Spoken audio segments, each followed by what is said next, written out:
Porque Elia Martell não podia dar à luz a outro filho. Vamos começar do começo. Elia nasceu um mês prematura. Seu irmão Doran pensou que ela não iria sobreviver. Ela acabou sobrevivendo, mas a sua saúde ficou muito frágil. Logo depois do seu casamento com Rhaegar, no ano de 280, Elia teve a primeira filha e ficou acamada por meio ano. Mesmo assim, ela engravidou novamente e perto do final de 281 para o começo de 282, ela deu à luz a Aegon, o que quase a matou. Eu vou dar uma pausa para dizer que o Rhaegar deveria ter esperado mais. Ela teve um parto difícil e ficou acamada por meio ano, gente. Não faz sentido ele engravidar ela tão pouco tempo depois. Continuando, depois do nascimento do Aegon, os mestres foram até o Rhaegar e falaram que ela não poderia ter mais filhos e que se ela tentasse novamente, ela poderia morrer. Nesse momento, eu fico com sentimentos mistos com o Rhaegar. Por um lado, ele parece ter se contentado com os dois filhos que ele tinha, principalmente porque achava que o Aegon era o príncipe que foi prometido por causa do cometa que foi avistado no seu nascimento. Então, provavelmente, ele não forçaria Elia a ter mais filhos. Mas eu não posso dizer que continuaria assim, porque logo depois ele pegou a Lyanna para tentar ter mais um filho e a guerra estourou. Então nós não tivemos tempo para saber se ele realmente ia cumprir isso. Se o filho da Lyanna morresse, ele iria tentar mais uma vez com a Elia? Eu não sei o que pensar porque o Martin descreve o casamento deles como complexo. E nos livros dá a entender que, mesmo que não tenha amor romântico, eles gostavam um do outro e pareciam felizes. O único problema real no casamento deles, por assim dizer, era a saúde frágil da Elia, que nenhum dos dois tinha controle porque era uma coisa de nascença. Tirando isso, era um casamento normal em Westeros. Então ele fugiu ou sequestrou a Lyanna para poupar a Elia. Não podia ter feito isso com outra pessoa? Ou talvez em outro momento, porque não fazia nenhum ano que o Aegon tinha nascido e o Rhaegar já foi para Lyanna. Sei lá, a Elia poderia se recuperar. Ele poderia achar uma pessoa que não era comprometida. Ele não tinha uma doença terminal. Ele podia esperar. Mas tudo bem, né? A Elia não podia ter mais filhos porque a saúde dela era muito debilitada e existiu pouco tempo entre uma gravidez e outra, e ela não conseguiu se recuperar. O que foi o saque de Porto Real? Deixa eu dar um contexto para vocês primeiro. Já fazia quase um ano que a rebelião do Robert tinha começado. O príncipe Rhaegar tinha acabado de morrer junto com outros dois guarda-reais e Robert também estava ferido, mas o exército dos legalistas dos Targaryen estavam quebrados e muitos fugiram para Porto Real. Quando Aerys soube disso, ele mandou sua esposa e seu filho Viserys para a Pedra do Dragão, mas se recusou a mandar a Elia e seus filhos também, e os manteve como reféns para garantir a lealdade de Dorne. Até esse momento, o Tywin não tinha se manifestado. Ele não tinha respondido os apelos dos legalistas Targaryen nem dos rebeldes. Mas 2 semanas depois da Batalha do Tridente, ele apareceu em Porto Real com 12.000 homens, dizendo que tinha vindo para ajudar o Aerys e que era leal a ele, e pediu para entrar em Porto Real. E aqui acontece uma coisa bem interessante. Varys diz para o Aerys não abrir os portões e não confiar no Tywin. O mestre Pycelle é que convence ele a abrir os portões. Quando Aerys abre os portões, as forças dos Lannister começam a saquear, destruir, matar e estuprar todo mundo. Inclusive, esse é o motivo do povo de Porto Real odiar o Tywin. Quando Jaime, que basicamente estava controlando a Fortaleza Vermelha, percebe o que estava acontecendo, ele pede permissão ao rei para apresentar os termos de rendição. Obviamente, o Aerys não aceitou e mandou que o Jaime matasse seu pai. O Aerys também tinha pedido uma audiência com sua nova mão do rei, que era um piromante, para eles realizarem a queima de Porto Real. Quando Jaime soube disso, ele foi lá, matou o piromante e matou o rei. Nesse mesmo momento, chegou vários cavaleiros das terras ocidentais na sala do trono e viram o Jaime matando o rei Aerys, então ele nem podia negar. Mesmo assim, ele pediu para eles espalharem a notícia que o rei estava morto e avisarem a seu pai para parar o saque de Porto Real. E como não tinha outra cadeira por perto, ele foi se sentar no trono de ferro e esperar para ver quem iria vir reivindicar o trono de ferro. Já que, mesmo pensando nisso, ele não podia declarar Viserys ou Aegon como herdeiro porque eram descendentes diretos do Rei Louco. Só que, enquanto tudo isso estava acontecendo e alguns soldados Lannister ainda lutavam contra legalistas Targaryen dentro da Fortaleza Vermelha, Aemon Locke e Gregor Clegane escalaram a fortaleza de Maegor e mataram Elia e seus filhos. Nesse meio tempo, o Eddard Stark chegou em Porto Real, entrou na sala do trono e viu o Jaime sentado no trono de ferro, e ficou calado até o Jaime se levantar. Quando Robert Baratheon chegou, Tywin colocou os corpos da Elia e de seus filhos nos pés dele como prova de fidelidade. E embora o Robert não tenha rido, ele ficou satisfeito com o que o Tywin fez. E isso acabou causando uma briga entre ele e o Ned que nem o Jon Arryn conseguiu acalmar. E já no dia seguinte, o Ned partiu de Porto Real para acabar com o cerco de Ponta Tempestade. Esse foi o saque de Porto Real. Me perguntaram várias vezes como era o governo na antiga Valíria. E para ser sincera, nós não sabemos muito sobre isso. Nós sabemos o mínimo do mínimo, mas eu vou falar para vocês. Existia mais ou menos 40 famílias em Valíria que domavam dragões. A maioria era rival uma da outra e ficavam disputando o poder entre si para ver quem ia dominar o Império Valeriano. Às vezes, os senhores de dragão acabavam elegendo um arconte para liderar Valíria temporariamente. Esses arcontes acabavam supervisionando as cidades coloniais e as vilas da antiga Valíria, com exceção das cidades livres que já eram autônomas, mesmo estando debaixo do governo valeriano. E para quem quer saber, os Targaryen não eram considerados uma casa poderosa em Valíria. Considerando que eles tinham dragões, eles nem estavam entre as 20 casas mais poderosas que ficavam disputando o poder de Valíria. Pelo menos é isso que dá a entender. E isso é tudo que nós temos sobre a forma de governo que era praticada em Valíria. Como acontece a legitimação de um bastardo? A ação em si de legitimar um bastardo é relativamente fácil. É só um rei assinar um papel dizendo que ele é legítimo, mas até chegar lá é muito complicado. Primeiro acontece o reconhecimento. O pai ou a mãe nobre reconhece publicamente perante a sociedade que aquela criança é sua. Alguns pais levam a criança para ser criado perto deles na sua casa, como foi o caso de Ned Stark com o Jon. Já outros pais, mesmo reconhecendo o bastardo, deixam eles longe na casa de sua família, como é o caso de Edric Storm, o bastardo reconhecido de Robert Baratheon, que foi criado em Ponta Tempestade e não em Porto Real, perto do Robert. Depois que acontece esse reconhecimento, o bastardo pode ser legitimado por um rei ou rainha. Esse monarca vai colocar por escrito que essa pessoa não é mais bastardo, é legítimo e tem todos os direitos de uma criança legítima nascida de um casamento. Como isso não pode ser desfeito, as pessoas têm que ter cuidado na hora de pedir para legitimar um bastardo, porque pode acabar dando briga na linha de sucessão, assim como aconteceu com os bastardos do rei Aegon IV. É por isso que as pessoas só pedem para legitimar um bastardo em último caso, como por exemplo, Roose Bolton pede para o Ramsay Snow ser legitimado porque perdeu seu único filho e herdeiro. Deu para entender sobre a bastardia e a legitimação nesse mundo? Os Dothraki costumam se deitar com pessoas do mesmo sexo? Isso não é mal visto? Algumas culturas que são consideradas mais selvagens nesse mundo acabam tendo uma visão menos preconceituosa sobre isso, embora seja muito natural que eles sejam extremamente masculinos e machistas. A diferença de hoje em dia é que o machismo e a masculinidade não estão interligados com a heterossexualidade.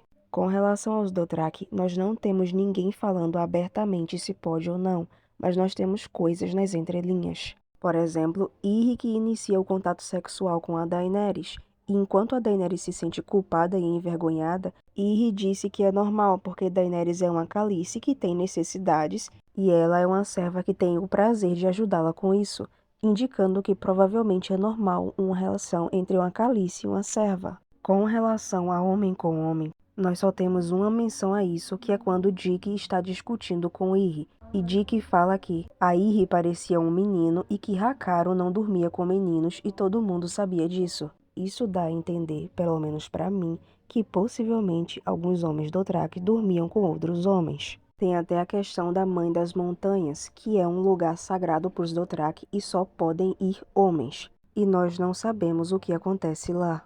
Pelo que entendemos da cultura Dothraki, me parece que eles teriam muito mais problemas em ser o passivo da relação, porque eles considerariam uma posição mais feminina, do que problema com relacionamento entre homens em si. Agora, se a gente for olhar para a inspiração histórica dos Dothraki que o Martin usou, que foram os Mongol, a gente tem que lembrar que Gengis Khan proibiu a homossexualidade. Então, talvez os Dothraki poderiam considerar isso abominação.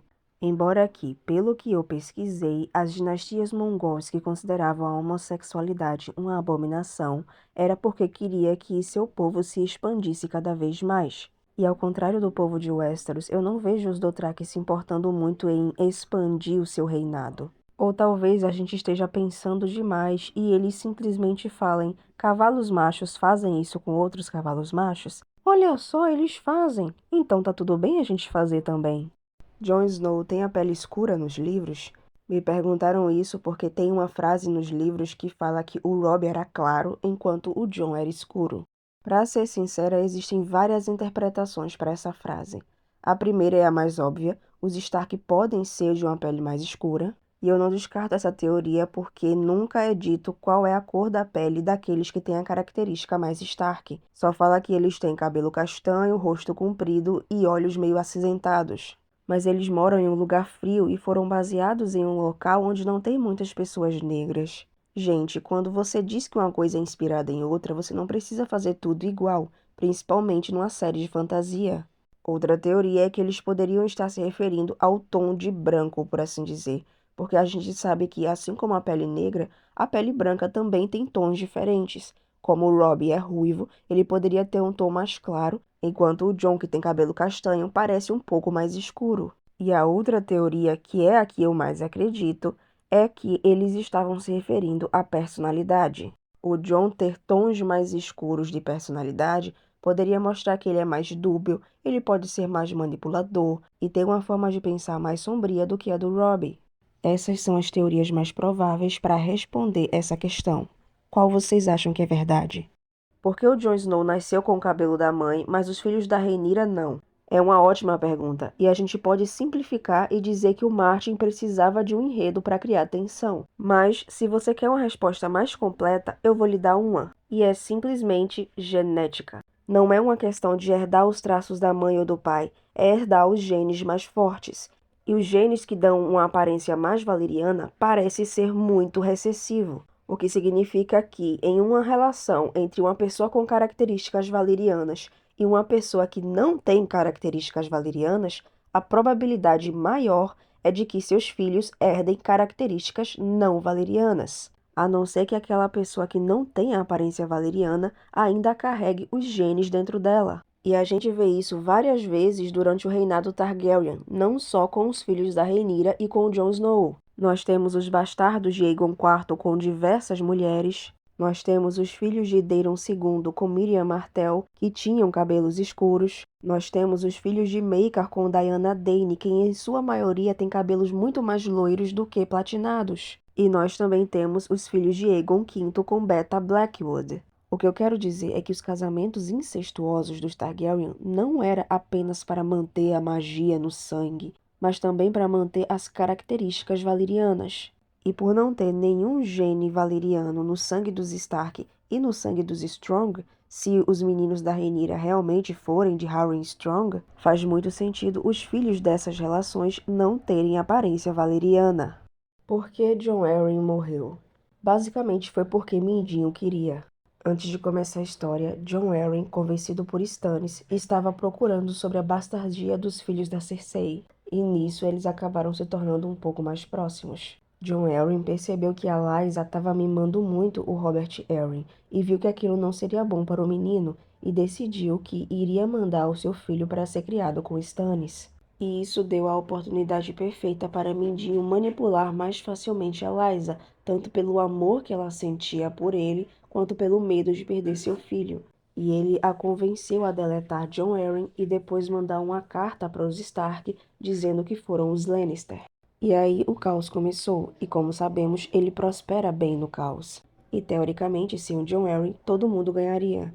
Lysa não precisaria ficar com o marido fedorento e ficaria livre para se casar novamente com o Mindinho, como ela sempre quis. E provavelmente, se o Ned tivesse escutado Mindinho e Renly, ele ainda estaria vivo e deixariam os Lannister muito mais acuados com a ligação Stark, Baratheon, Tyrell, Tully. Mas tudo deu errado, o que foi ótimo para o Mindinho, porque ele conseguiu muito mais do que planejava no começo.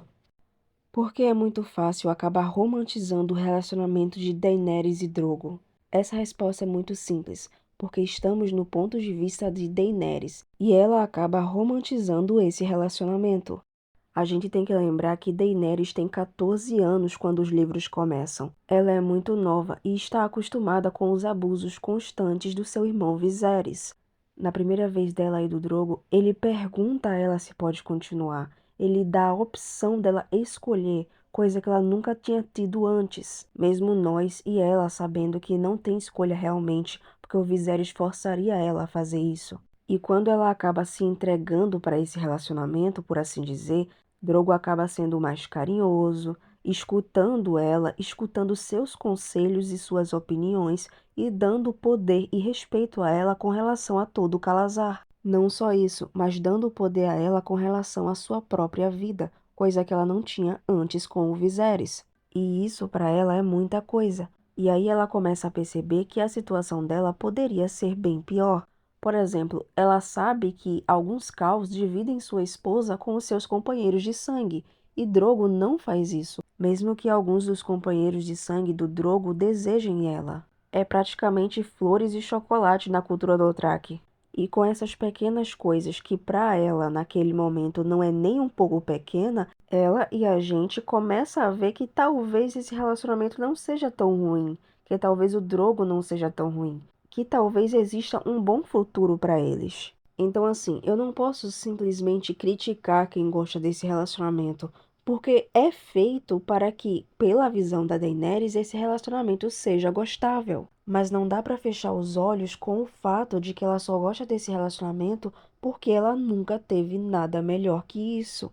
E isso é bem triste, porque é uma garotinha que tem que virar uma mulher e cuidar dela mesma e das outras pessoas que estão em uma posição de fragilidade que ela já esteve um dia, enquanto só quer ter uma família, ser amada e cuidada. Eu, pessoalmente, não consigo romantizar esse relacionamento, mas não dá para negar que, em seu núcleo, é um relacionamento muito complexo, então não dá para julgar totalmente. Como é que os ândalos não pensaram em invadir o norte pelo mar?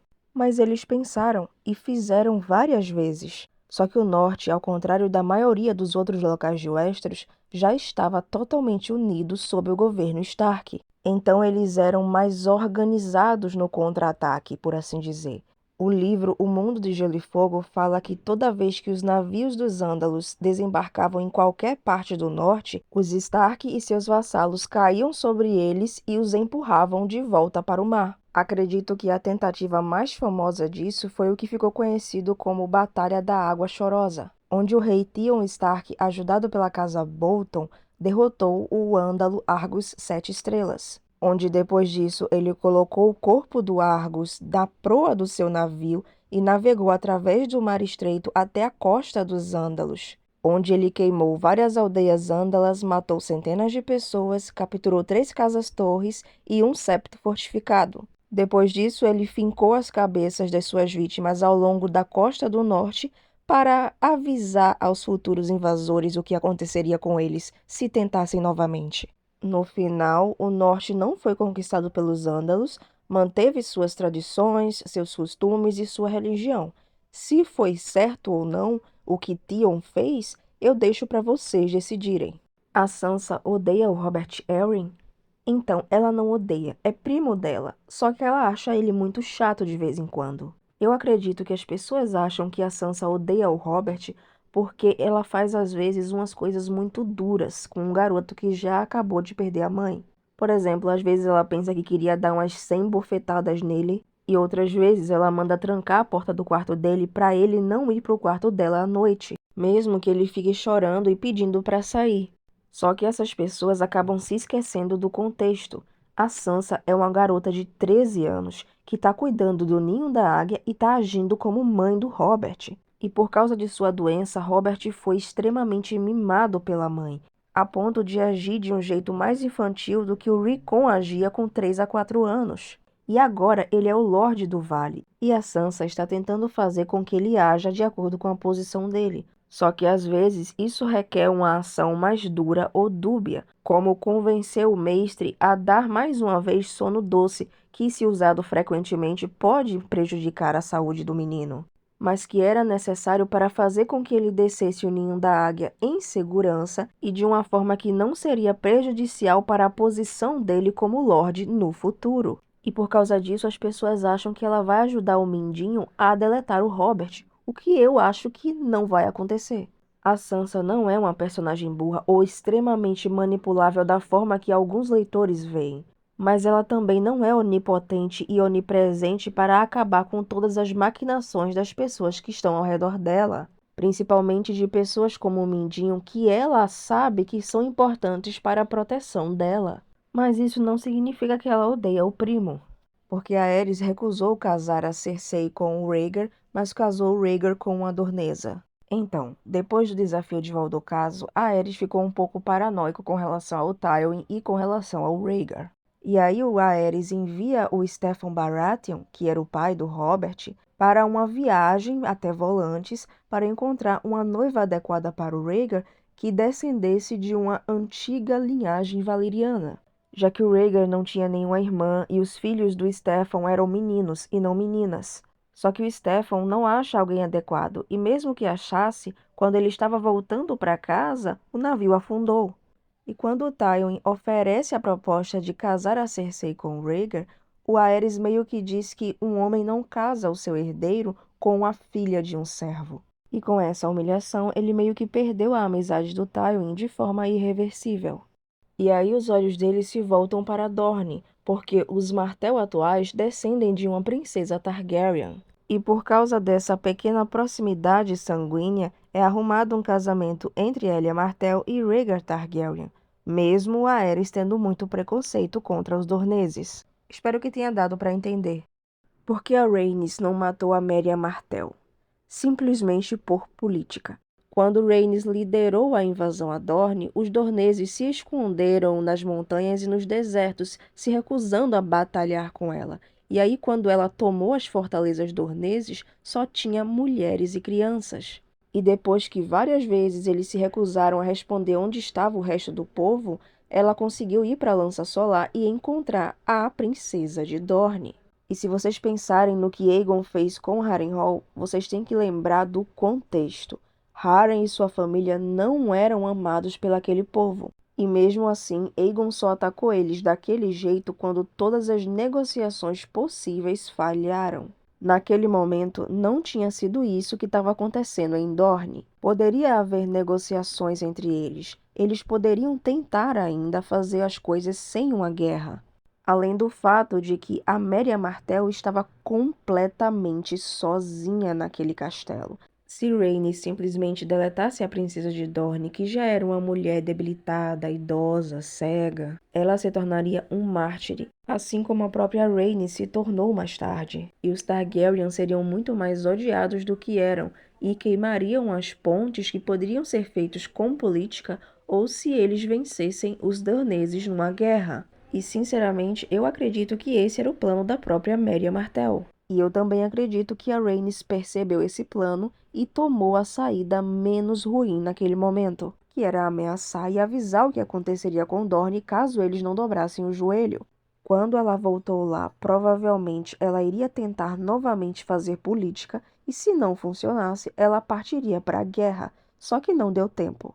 O que eu quero dizer é que faz muito sentido com o contexto da conquista do Aegon, a Rhaenys simplesmente não queimar a Merya Martell assim que ela se negou a se ajoelhar.